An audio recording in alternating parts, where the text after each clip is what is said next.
Good morning. This is actually Friday morning. I normally do these on Thursday afternoon and then upload them on Thursday night to show on Friday afternoon. But this week I fell behind with work on my house. This is going to be a short one. I'm just going to cover the belt sander platform that I made a couple of years ago. I have another video on it, but it's not really very good. I also want to say that I've got an updated idea in mind for the belt sander platform and another way to use it, and I'm going to be doing that as a project in the next 2 or 3. I also have to say that last week I said the 1-inch belt sander project would be done this week. It's not. The plan itself is done.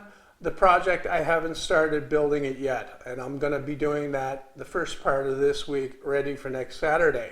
I did this project a couple years ago, and it's been a fairly popular video where I cover the details of it, and it's also been a very popular project on my website, and a few other woodworkers have gone ahead and made very similar ones to this.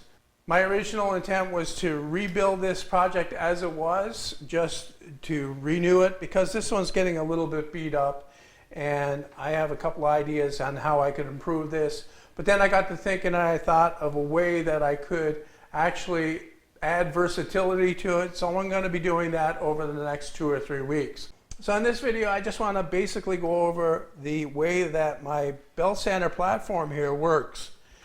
And it uses an ordinary belt sander like this, and it locks it into the table like that. It locks into the front handle and into the back handle. Now, I've gotten a lot of questions on this asking me what the model belt sander was, and it's a very common Makita belt sander.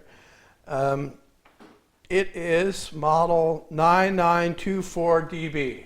Now, I know that Makita makes very similar models with a different model number, and they would still fit in this properly.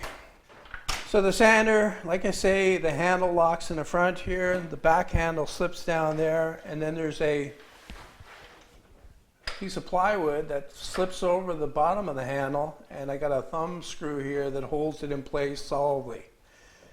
And the thing about this is you can use it as a horizontal sander like this, or you can flip it over onto its side and use this platform, which is set up 90 degrees to the belt. And the way I adjust that is I've got a screw in here that you adjust up and down to adjust this 90 degrees to this table. The whole thing was made from skilsaw plywood. It didn't really cost very much at all.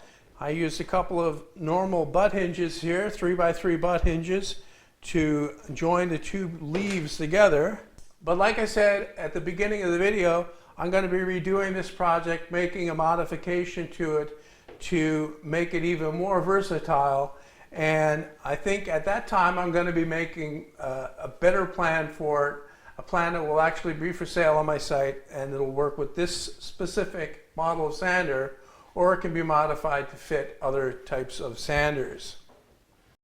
A lot of controversy about the linseed oil burning test that I tried last week, and then I did a follow-up video where I did it a bit more exhaustive, and it's still here, and it's still, well, let's dry it on the paper now. No heat, no flame, no fire, and it's been sitting here all week. I haven't touched it. I actually haven't really been in the workshop all week. Yeah, that was interesting. I got, lots of comments on the video itself, and I actually got private emails about it as well, people warning me that I really need to be careful about that. Well, apparently I don't, because it seems like it takes very specialized conditions to get that to happen. Once again, I'm not saying that it can't happen. I said that in the first video. I said it in the second video. Guys didn't seem to hear that though. But I think that the conditions have to be just right for that to happen. What I really was looking to do here was to put things in perspective, that you don't have to be overly paranoid about this kind of thing. It seems like it's really difficult to do after all. I also stirred up some people last week when I cut a circle, or more correctly a semicircle, as pointed out to me numerous times in comments in the video. People saying that, oh, that's very dangerous. Well, Everything's dangerous. Getting up in the morning is dangerous. Going out for a coffee, driving is dangerous.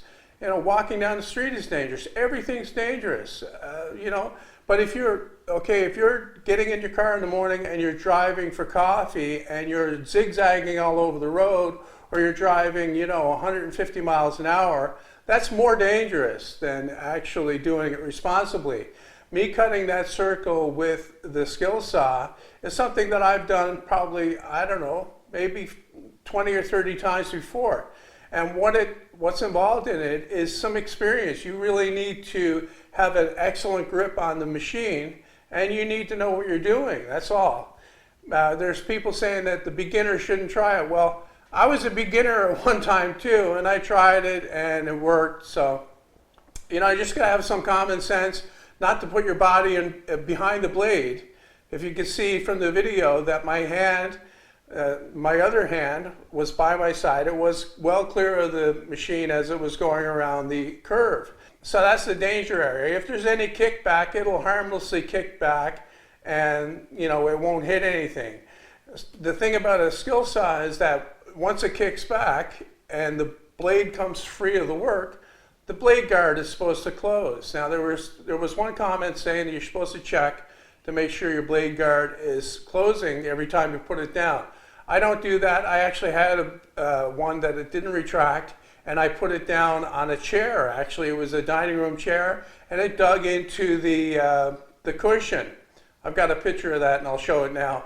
And that was a little bit alarming, but that was my own fault because I knew that was a condition that was happening with that saw. The blade guard was kind of screwed up because it had fallen from a high, place, and it got dented and it got beat up.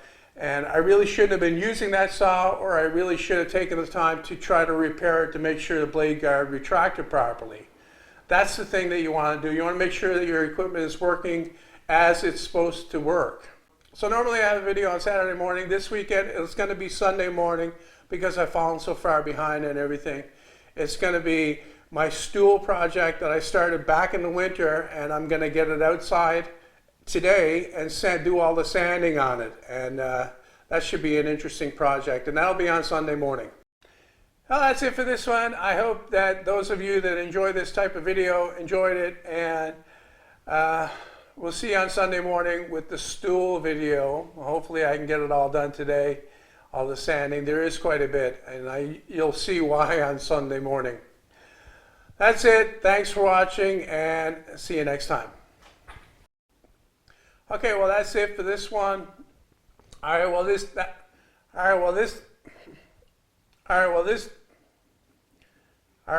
it for this one. That's it.